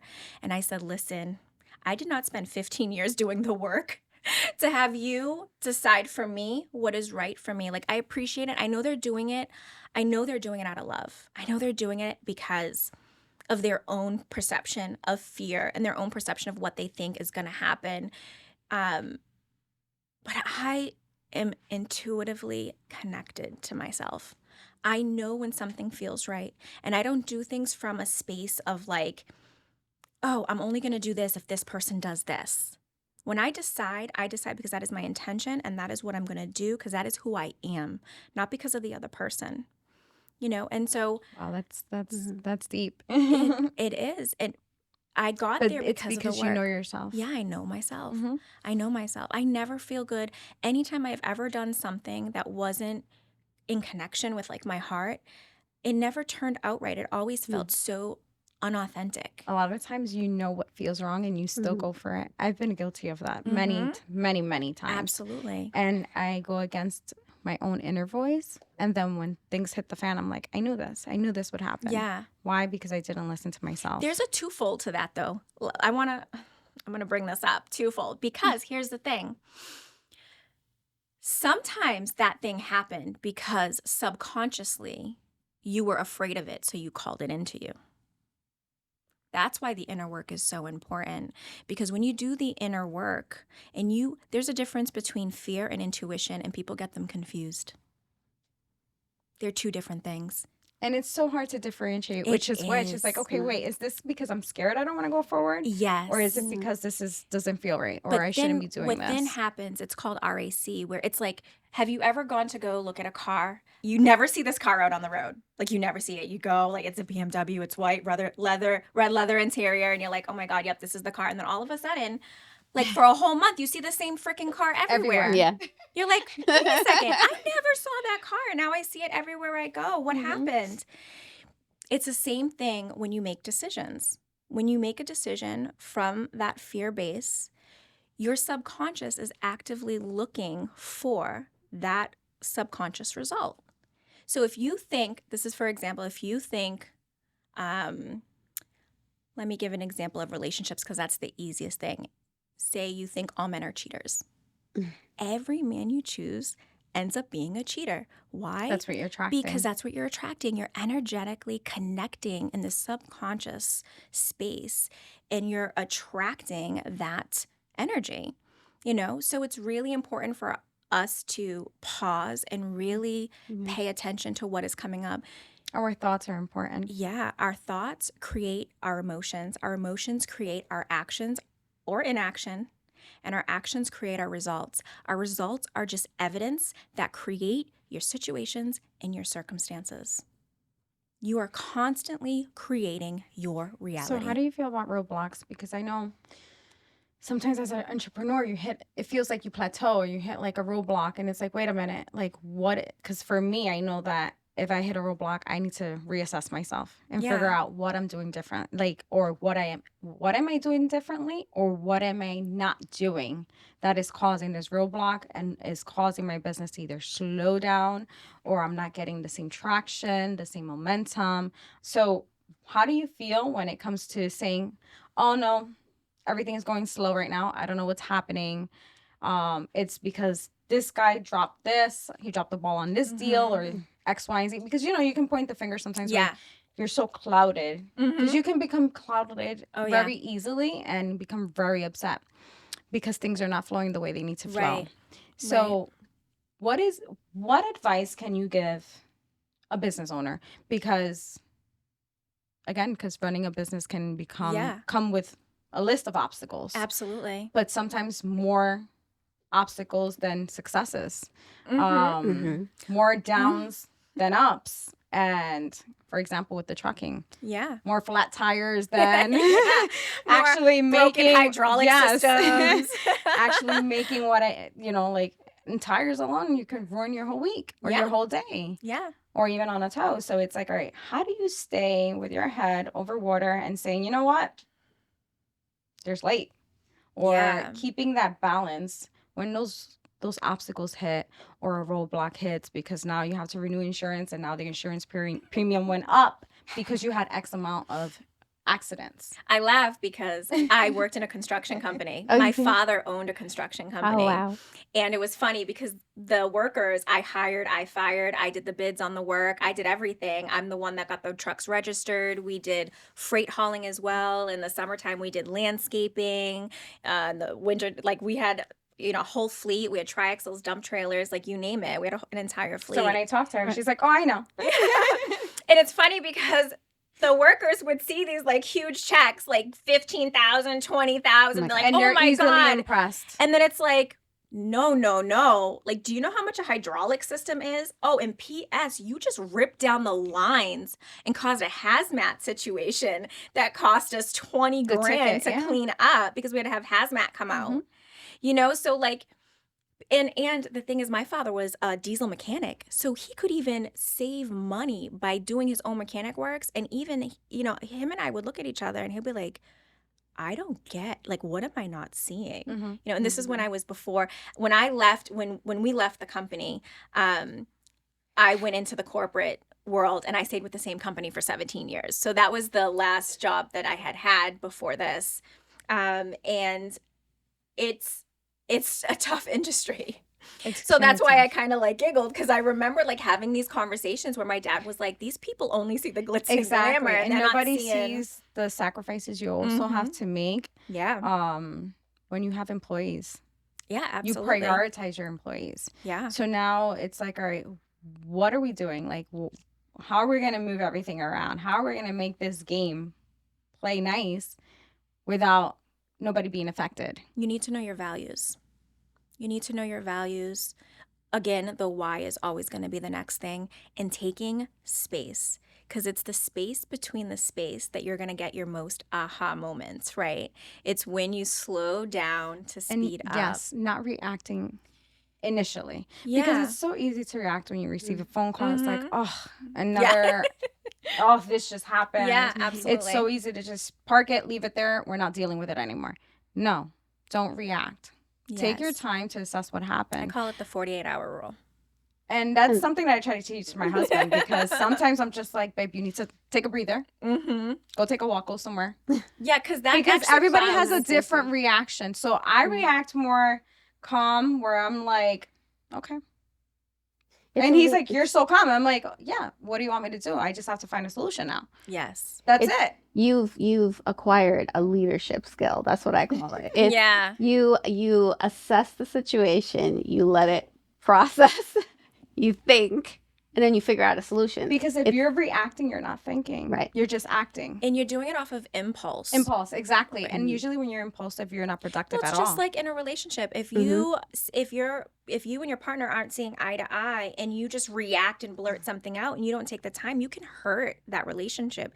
You can start to damage it over time, because your reactivity, you're not controlling your reactivity. That's why it's better to stay quiet sometimes. It is, yes. Until you're actually ready to talk. Well, we live in an instant gratification I world. know. So we so we think we have to react just because somebody else is reacting, and we don't have to. And listen, I'm not immune to this. You're not, like, we're not immune to this. Even as a coach, I still get reactive. Even as a coach, I still feel these feelings. I'm human. We're all having this human experience.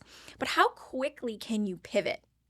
How quickly can you see that you're in reactive mode and you need to pause? Just hit the pause button. This is the other thing too. People think because they pause that they failed. People think because they pause that they're slowing down. People think because they pause that they're a failure, or they're because failing their brain is not full of clutter of things to do. You feel like, wait, I'm too calm. I'm relaxing. This doesn't feel right. I know I'm guilty of that.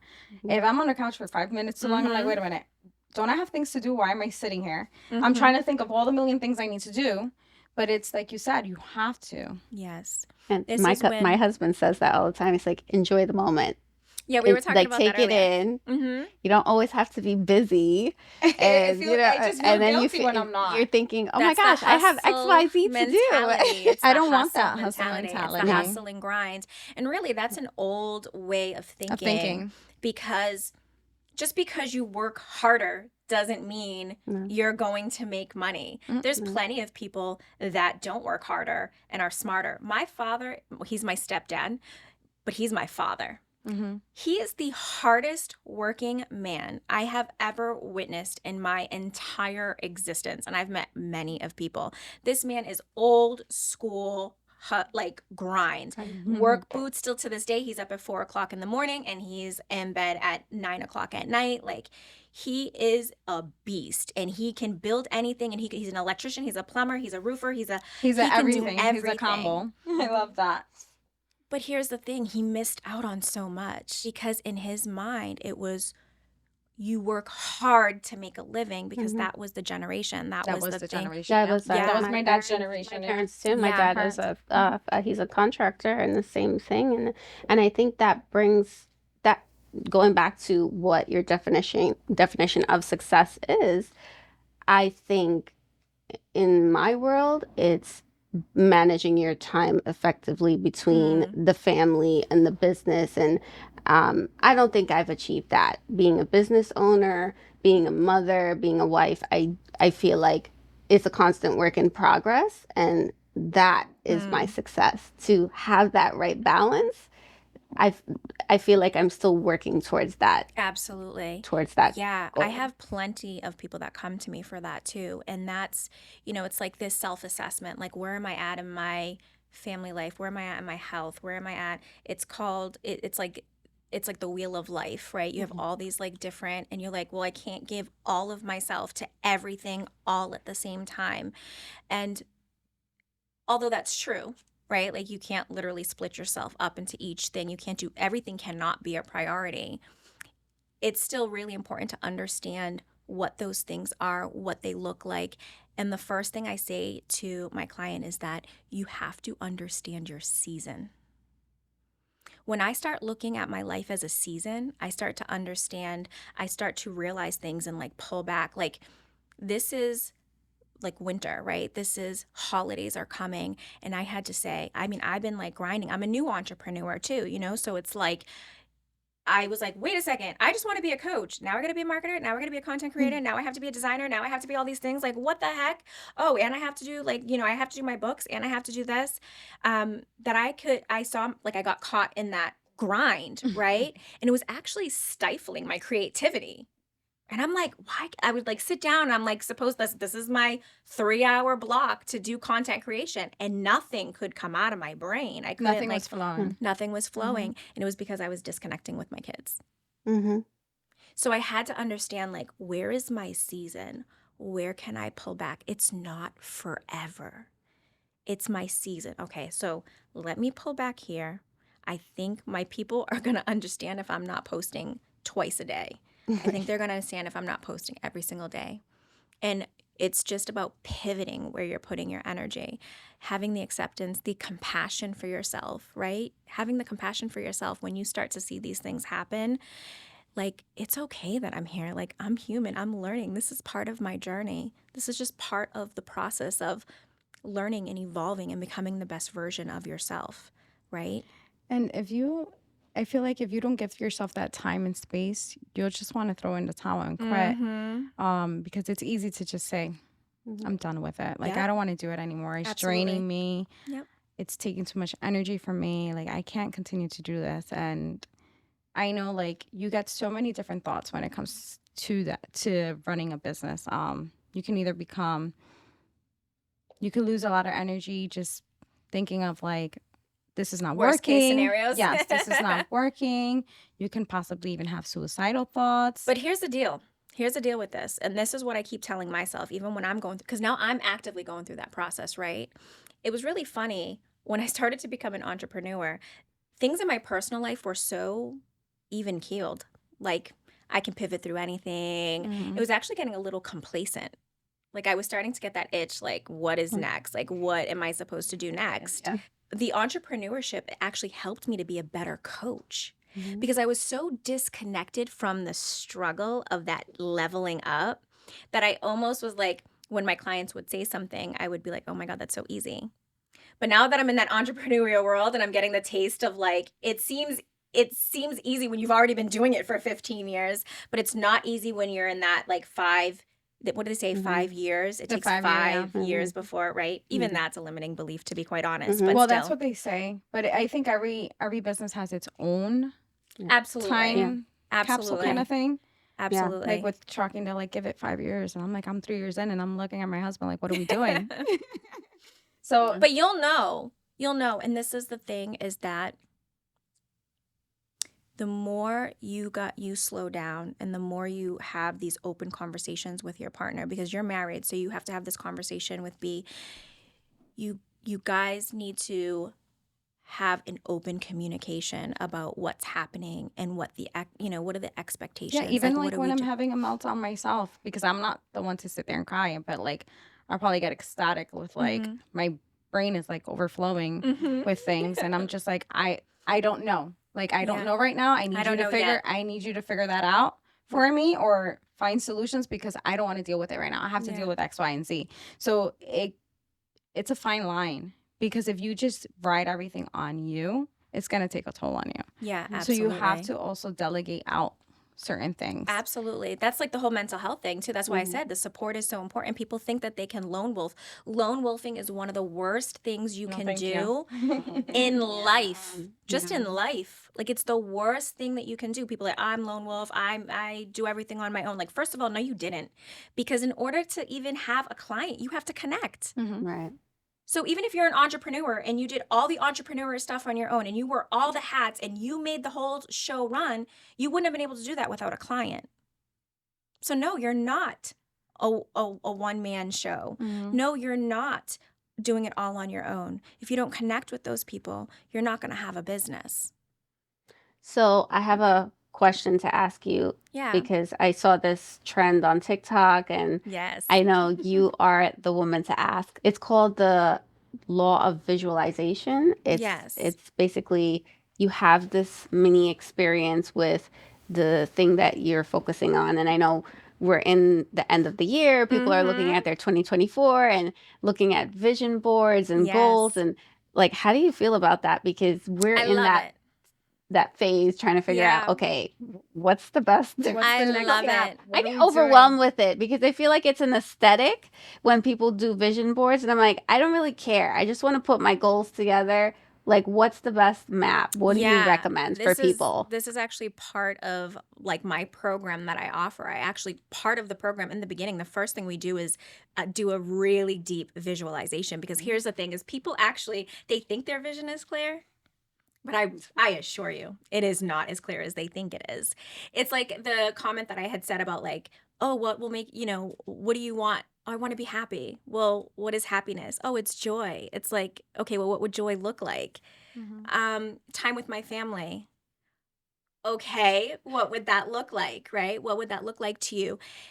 Our visions are a lot deeper than that. And it's when you can hear, smell, taste, see, that you actually create the experience. And here's the deal. Your subconscious cannot tell the difference between what you imagine and reality. It actually cannot tell the difference when you tap into your senses. This is why kids think that they can be these things, because they can just tap into their imagination. So it is extremely important. I feel like visualization it's actually one of the easiest things to do. It's the embodiment that I think people struggle with, right? Because they're just like, they're doing the do. Interesting. You need to be the do. And there's a big difference between doing and being. And I think that's where people really struggle. That is a difference. Cutting things out of a magazine and gluing them onto something is just a checks and balance. It is the masculine energy. Sitting there and being able to close your eyes and breathe into this reality and feel the experience is when you're being. It's that presence that we were talking about, being here, being present, being intuitive, being intentional. I love that. I think you captured everything that we were hoping to cover and so much more. And I appreciate your vulnerability because that's not easy to do. And I think that it's important for others to hear your story because you tapped into so many different emotions and struggles that many experience. And I commend you because that's not easy to do, Alana. And we appreciate having you I on today. appreciate it. Yeah, that's where magic happens, is in vulnerability. So I hope that this really helps people want to get curious on how vulnerable they get to be, because at the end of the day, it is for themselves. Well, Alana, we want to say thank you so much for joining us today. It was beautiful. I think we all had a very nice experience. We enjoyed sharing stories and learning a little bit more about you and your story. Is there anything you want to say to the audience that may be listening and may be interested in your services? I mean, not even just my services. The first thing that I want to say is that get support. You do not have to do this alone. It does not have to be me. It can be a therapist. It doesn't have to be a coach, but get somebody that is truly supportive and that is going to be able to see the blind spots so that you can step into the best version of yourself. We only have this life. Like, this is it. This is your time, and you need to show up because there's somebody else waiting for your story as well. When it comes to me and my business, you're more than welcome to reach out. I have an amazing guide that I'm going to be providing any podcast listener that listens to this episode. It'll be in the show notes so that you guys can click on that and you can get my emotional freedom technique guide. And this is for any emotion, okay? Business owners use this all the time. And it is for like overwhelm, anxiety, scarcity mindset. You can use this for anything. And I go step by step. It's super simple. It's very clear. It's short. Listen, we're entrepreneurs. We do not have time for long stuff, but it's extremely impactful. And it's a full version. I only give this to people that are in my program. I never give this to anybody else, but this is going to be something that I want to provide to this podcast to help entrepreneurs. Well, so we're gonna have some exclusive content for you guys Yes, that she's yep. providing. Your Instagram handle is Alana. Yeah, you can reach me on Instagram at Alana Borges Coaching. That is ALANNABORGES Coaching. And I'm also on Facebook. You can find me the same way. You'll also be able to see it in the show notes as well. Yeah, for sure. We'll have all the information on the caption. Also, again, thank you guys for watching the episode today. We're super excited we were able to bring this content to you, especially during the holidays that you may have some feelings about different things. I hope you guys can relate to us or possibly feel comforted knowing that, you know, we all have our struggles. We're all going through something. Everybody has a story. Absolutely. So, again, thank you. If you like what you see, please subscribe. Continue watching us and please like if you can. Thank you.